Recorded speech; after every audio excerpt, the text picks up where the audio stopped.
Oh, well, I'd say I've fallen in love with poetry many times over the course of my life, from when I was a kid. And then most recently, 12 years ago, I was at UBC doing my MFA. I thought I was going to do fiction.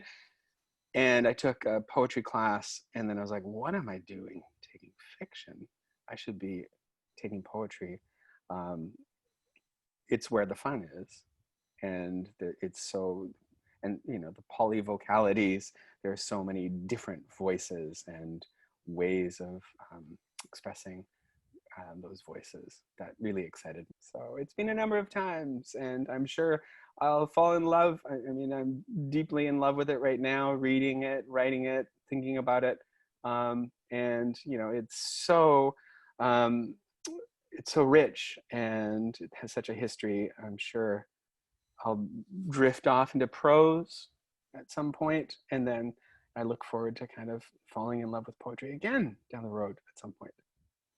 And you are a prolific writer. Can you describe your writing routine? I wake up and I kind of think about my dreams. I try to get images down into my journal right away. And then from those dreams, then memories of the previous day, ideas. And I journal write for an hour or something. And more often than not, that kind of then morphs into whatever projects I'm working on. And in that way, it kind of keeps it fresh, and it connects it to the energies of, the moment. And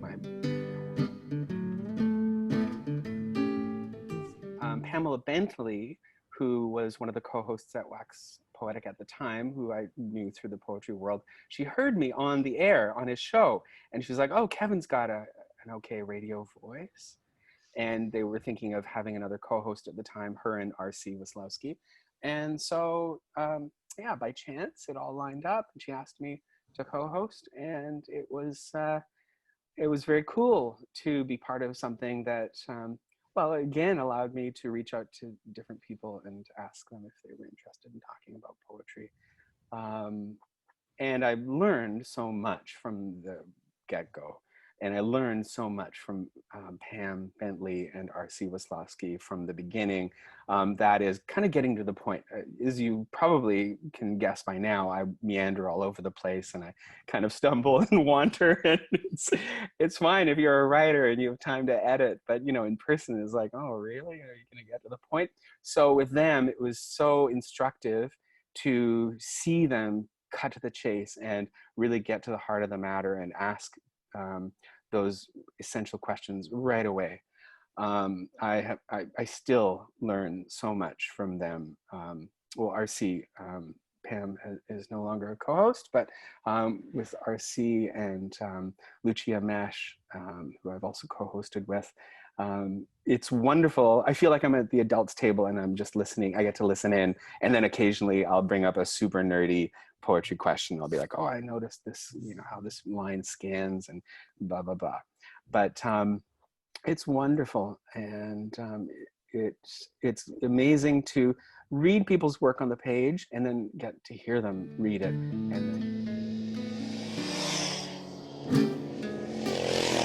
so I do like packing a lot of things into small places, however I can swing it.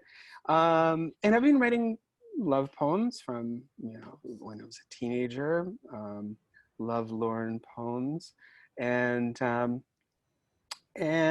then while at UBC, falling in love with poetry again, I then started writing love poems again too.